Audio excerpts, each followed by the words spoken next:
Hello बच्चों, इस video के अंदर हम mindful eating a path to a healthy body chapter के क्वेश्चन आंसर्स करेंगे। क्वेश्चन नंबर 1 है, pick the odd one out and give reasons. तो यहाँ पे आपको ऑड वन आउट को पिक करना है और ये बताना है कि वो ऑड वन आउट क्यों है। तो सबसे पहले दिया गया बच्चा आपको जवार, बाजरा, रागी, चना। अब इसमें चना जो है वो ऑड वन आउट है, क्यों? देखिए, जवार, बाजरा और रागी ये क्या है? ये सारे मिलेट्स हैं, लेकिन चना जो है वो क्या है? वो एक पल्स है। फिर सेकंड है kidney beans, green gram, soybean, rice. अब बच्चों इसमें राइस जो है वो ऑड वन आउट है, क्यों? देखिए, kidney beans, green gram, soybean ये सारी चीजें क्या हैं? ये सारी चीजें पल्सेस हैं, लेकिन राइस क्या है? राइस एक सीरियल है। Question number 2, discuss traditional versus modern culinary practices in India. अब आपको यहाँ पे ये बताना है बच्चों कि इंडिया में ट्रेडिशनल प्रैक्टिसेस जो थी खाने पकाने की, खाने की, वो क्या क्या थी। फिर आपको बताना है कि आज के टाइम पे मॉडर्न, मतलब आज के टाइम की जो प्रैक्टिसेस है, मॉडर्न प्रैक्टिसेस जो हैं वो अब कैसी हैं। तो आप लिखोगे grinding was done by using silbatta, stone grinder. बच्चों पहले ग्राइंडिंग किससे होती थी? ग्राइंडिंग जो है वो सिलबट्टे को यूज करके होती थी, ठीक है। फिर है use of fresh vegetables, fruits and spices. पहले लोग जो हैं वो फ्रेश वेजिटेबल्स को, फ्रूट्स को, स्पाइसेस को खाना ज्यादा प्रेफर करते थे, ठीक है। कुकिंग वॉज डन ऑन चूल्हा, और खाना किस पे पकाया जाता था? मिट्टी के चूल्हे पे पकता था खाना। लेकिन आज के टाइम पे देखिए क्या होता है कि grinding is done by using electric grinders. अब ग्राइंडिंग जो है वो किससे हो रही है? वो इलेक्ट्रिक ग्राइंडर्स का यूज करके हो रही है।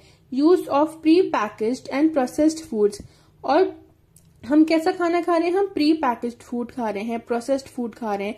बच्चों प्रोसेस्ड फूड में क्या क्या आ गया? आप देखिए, आपका केक आ गया, ओके, आपके कुकीज आ गए, चॉकलेट आ गई, टॉफी आ गई, और क्या आ गया? ब्रेड आ गया, और देखिए पैक्ड जूस जो होते हैं वो आ गए, नूडल्स आ गए। ये सारे क्या हैं? ये सारे प्रोसेस्ड फूड्स हैं।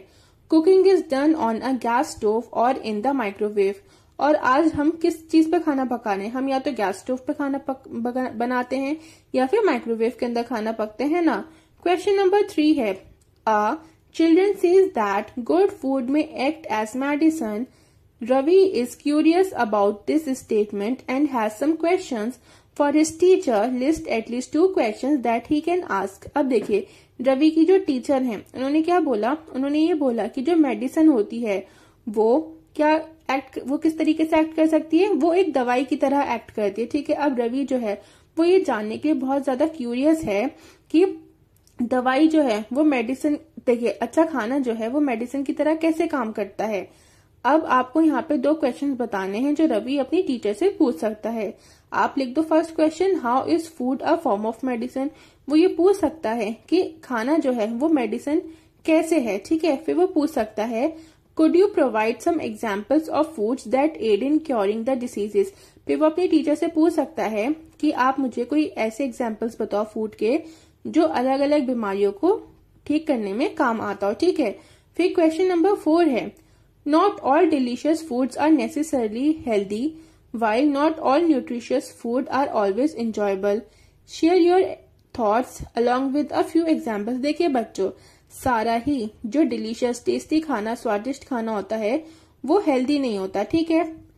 और सारा ही न्यूट्रिशियस खाना जो होता है वो हमेशा अच्छा नहीं होता। अब आपको ये बताना है, आपको इस पर अपने थॉट शेयर करने हैं और कुछ एग्जाम्पल्स देने, ठीक है। देखिए, अनहेल्दी फूड्स जैसे कि chips, cakes and pizza, pakora etcetera, ये क्या होते हैं बच्चों? इनमें शुगर जो है वो बहुत ज्यादा हाई होती है और इनमें फैट भी बहुत हाई होते हैं, ठीक है। इसकी वजह से क्या हो जाती है? इसकी वजह से हेल्थ प्रॉब्लम्स हो जाती हैं, जैसे कौन कौन सी? हाई ब्लड शुगर की, ब्लड प्रेशर की, कोलेस्ट्रॉल की, ठीक है। और इनकी ही वजह से, अनहेल्दी फूड की वजह से हमें तरह तरह की बीमारियां लग जाती हैं। अब हेल्दी फूड जो होता है जैसे कि fruits, curd, paneer, leafy vegetables, milk, ये क्या है बच्चों? ये न्यूट्रिशियस है, मतलब इनमें काफी न्यूट्रिएंट्स होते हैं। और ये क्या करती हैं? जो हेल्दी फूड्स होते हैं बच्चों, ये हमारे इम्यून सिस्टम को स्ट्रांग बनाते हैं और क्या रखता है? उसको हेल्दी रखता है, उसको स्वस्थ रखता है, ठीक है, जो हेल्दी फूड होता है। अब क्वेश्चन नंबर 5 है, medu does not eat vegetables but enjoys biscuits, noodles and white bread. अब मेदू एक बच्चा है जो सब्जियां बिल्कुल नहीं खाता और उसको बिस्किट्स, नूडल्स, व्हाइट ब्रेड खाने में बहुत मजा आता है। ही ऑफन हैज स्टमक एक एंड कॉन्स्टिपेशन, और अक्सर उसे पेट में दर्द होता है और कॉन्स्टिपेशन रहता है। What changes should he make in his diet to get rid of these problems? Explain your answer. अब आपको ये बताना है कि उसको अपनी डाइट में क्या क्या चेंजेस करने चाहिए जिससे वो इस प्रॉब्लम से जो है छुटकारा पा ले, मतलब उसकी जो प्रॉब्लम है ये दूर हो जाए। आप इस क्वेश्चन का आंसर लिखोगे, Medu should take a balanced diet which contains all the essential nutrients like dietary fibre, protein, carbohydrate, fat, vitamin and minerals etcetera. बच्चों मेदू को क्या करना चाहिए, उसको सबसे पहले एक बैलेंस्ड डाइट लेनी चाहिए। ठीक है, बैलेंस्ड डाइट में क्या क्या होता है, उसमें सारे ही जो एसेंशियल न्यूट्रिएंट्स होते हैं वो होते हैं। ठीक है, जैसे कि डाइटरी फाइबर होता है, प्रोटीन, कार्बोहाइड्रेट, फैट, विटामिन और मिनरल्स, ये सब। ठीक है, ही should also include fresh vegetables, fruits, millets, dairy products etcetera in his diet. और उसको अपनी डाइट के अंदर क्या इंक्लूड करना चाहिए, फ्रेश वेजिटेबल्स इंक्लूड करनी चाहिए, फ्रूट्स, मिलेट्स, डेयरी प्रोडक्ट्स, ये सब। He should also avoid eating biscuits, noodles and white bread as they does not contain any fibre and fibre prevents constipation.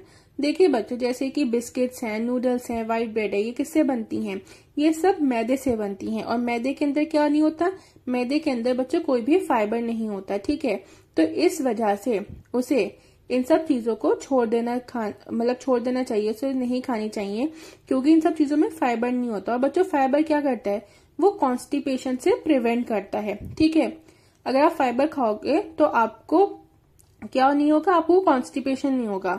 फिर क्वेश्चन नंबर 6 है, Reshma had trouble seeing things in dim light. The doctor tested her eyesight and prescribed a particular vitamin supplement. He also advised her to include a few food items in her diet.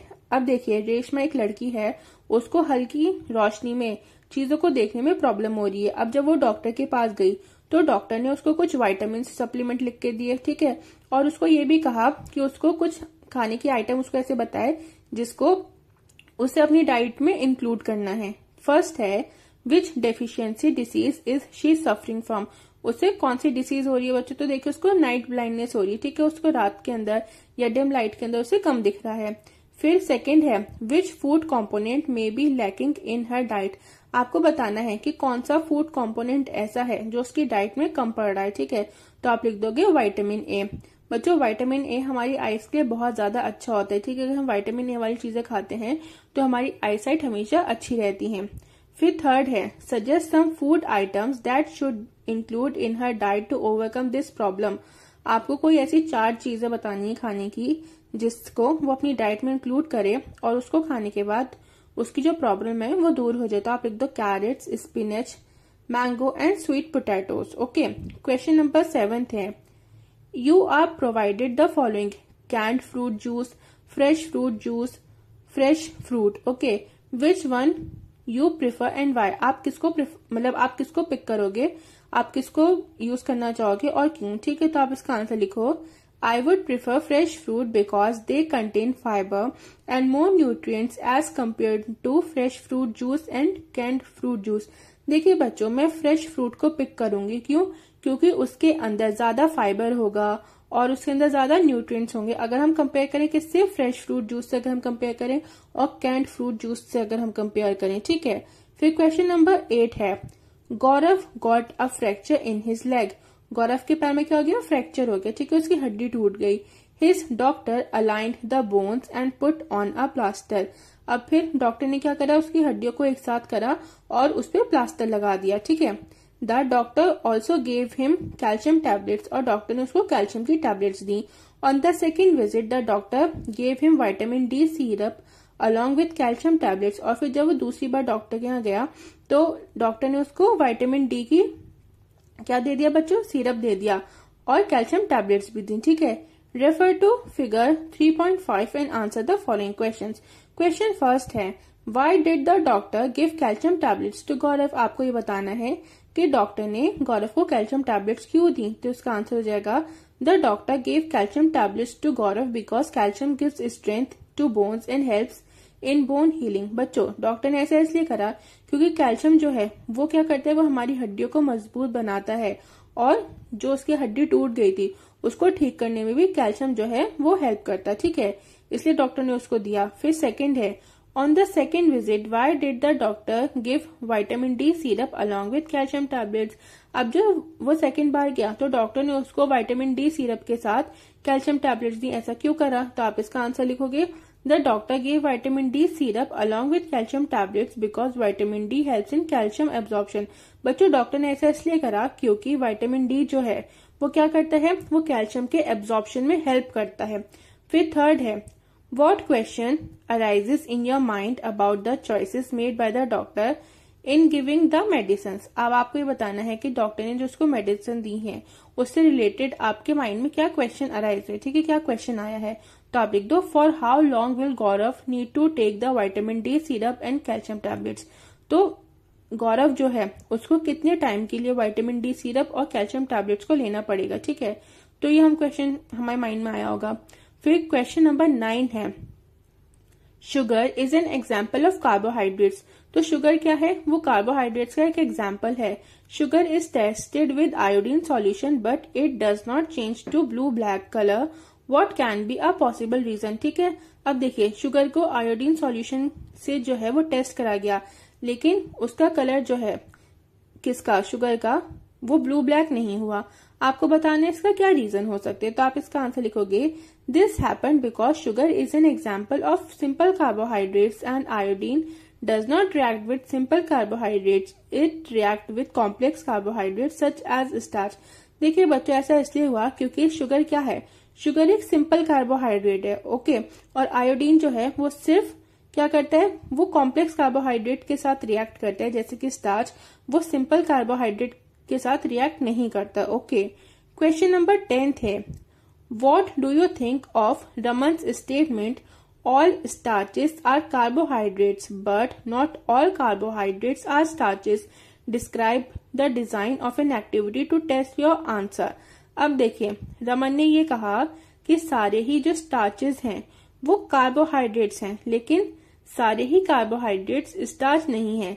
अब आपको एक activity design करनी है जिससे हम ये पता लगा पाए कि रमन ने जो स्टेटमेंट बोला है वो ठीक है या नहीं। तो आप इसका आंसर लिखोगे, his statement means that all starches are carbohydrates but not all carbohydrates are starches.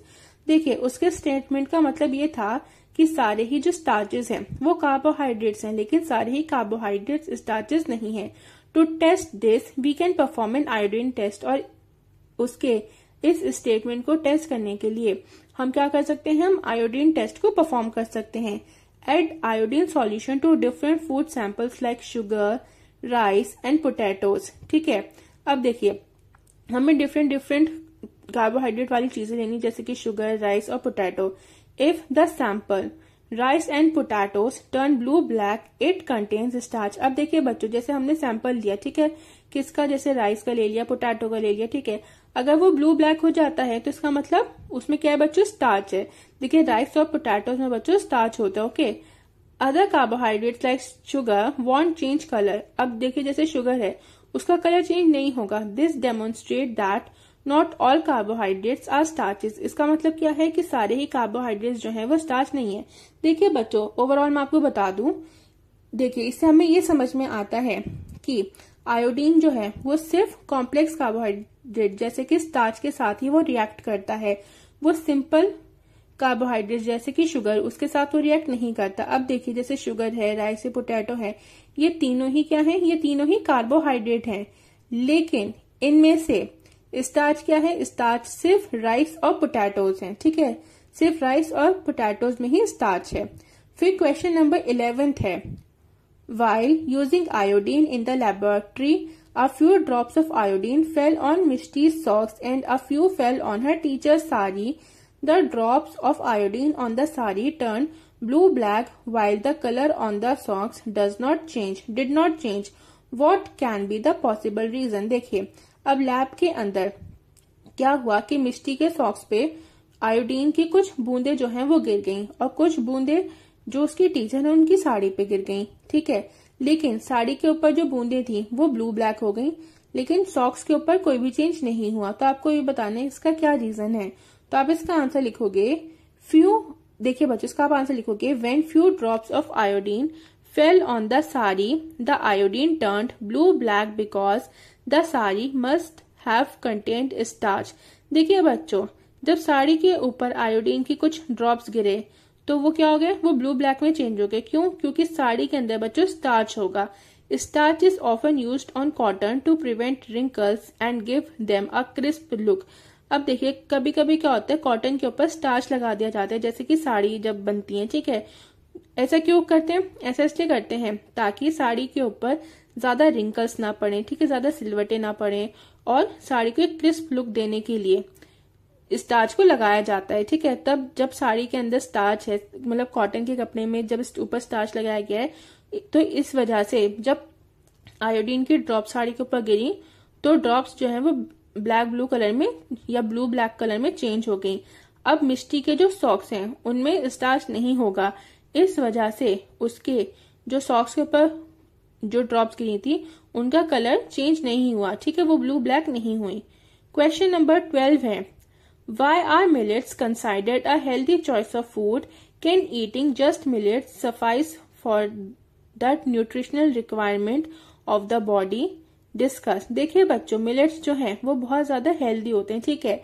अब आपसे पूछा जा रहा है, देखिए पहले तो आपसे पूछा जा रहा है कि मिलेट्स को हेल्दी क्यों माना जाता है, ओके। फिर आपसे पूछा जा रहा है कि क्या सिर्फ मिलेट खा के ही हम हमारी जो बॉडी की रिक्वायरमेंट है उसको पूरा कर सकते हैं। तो आप इसका आंसर लिखोगे Millets are considered a healthy food choice due to their high fiber content, vitamins, minerals and antioxidant। तो बच्चों, मिलेट्स को हम हेल्दी फूड क्यों मानते हैं? हम इसलिए मानते हैं क्योंकि उसके अंदर बहुत ज्यादा अमाउंट में फाइबर होता है, उसमें विटामिन्स होते हैं, मिनरल्स होते हैं, ठीक, और एंटीऑक्सीडेंट्स होते हैं।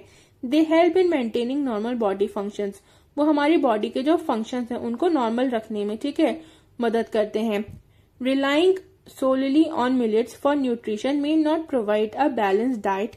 It's important to include a variety of foods to get all the essential nutrients like proteins, vitamins, minerals and fats। देखिए बच्चों, लेकिन मिलेट्स जो हैं वो हेल्दी तो हैं, लेकिन हम सिर्फ उनके ऊपर ही डिपेंड नहीं हो सकते। क्यों? क्योंकि हमें क्या नहीं मिलेगा, फिर हमें सारे एसेंशियल न्यूट्रिएंट्स नहीं मिलेंगे, ठीक है। तो इस वजह से हमें एक बैलेंस डाइट लेनी चाहिए। अब बैलेंस डाइट जब हम लेंगे तो हमारी बॉडी को सारे ही एसेंशियल न्यूट्रिएंट्स मिलेंगे, जैसे कि proteins, vitamins, minerals and fats. तो बच्चों मैं आपको सिंपल सी बात ये बता दूं, हम किसी भी एक टाइप का खाना खा के या ऐसा खाना जिसमें एक टाइप के ही न्यूट्रिएंट्स हो, तो उन सब चीजों को खा के हम हेल्दी नहीं रह सकते, ठीक है। हमें एक बैलेंस डाइट लेनी चाहिए जिसके अंदर ऐसा, देखिए उसके अंदर खाना ऐसा होना चाहिए जिसके अंदर सारी न्यूट्रिएंट्स हो, जैसे कि protein, vitamin, minerals, fats, carbohydrates, ठीक है, सारी चीजें होनी चाहिए, फाइबर होना चाहिए, ओके। क्वेश्चन नंबर 13 है you are given a sample of a solution. आपको एक सॉल्यूशन का सैंपल मिला। How would you check the possibility of being an iodine solution. आपको ये बताना है कि आप कैसे चेक करोगे कि क्या वो आयोडीन सॉल्यूशन है या नहीं। तो आप इसका आंसर लिखोगे to check if a solution is iodine perform a starch test. हम क्या करेंगे बच्चों, हम एक स्टार्च टेस्ट को परफॉर्म करेंगे। Take a piece of food that contains starch, potato और ब्रेड। हम ऐसा पीस ऑफ फूड लेंगे जिसके अंदर स्टार्च हो, जैसे हम या तो पोटैटो ले सकते हैं या ब्रेड ले सकते हैं। Put a few drops of the solution on the food items, और फिर हम उन फूड आइटम्स के ऊपर सॉल्यूशन की कुछ बूंदे गिरा देंगे। If the solution is iodine, अगर सॉल्यूशन आयोडीन होगा, it will react with the starch, तो फिर वो स्टार्च के साथ रिएक्ट करेगा और कैसा हो जाएगा, ब्लू ब्लैक कलर का हो जाएगा। लेकिन अगर वो सॉल्यूशन जो है वो आयोडीन नहीं होगा, तो फिर वो बच्चों जब हम उस पर बूंदे डालेंगे खाने की चीज के ऊपर, स्टार्च के ऊपर, तो क्या नहीं होगा, तो जो बूंदे हैं वो ब्लू ब्लैक कलर में चेंज नहीं होंगी। आपके इस चैप्टर के क्वेश्चन आंसर्स कंप्लीट होते हैं। आई होप आपको वीडियो अच्छी लगी और पसंद आई हो। बच्चों अगर आपको वीडियो अच्छी लगी है, पसंद आई, तो प्लीज वीडियो को लाइक और चैनल को सब्सक्राइब कर दें और बेल आइकन को भी प्रेस कर दीजिएगा, ताकि जब भी मैं कोई न्यू वीडियो अपलोड करूं तो आपको उसका नोटिफिकेशन मिल जाए।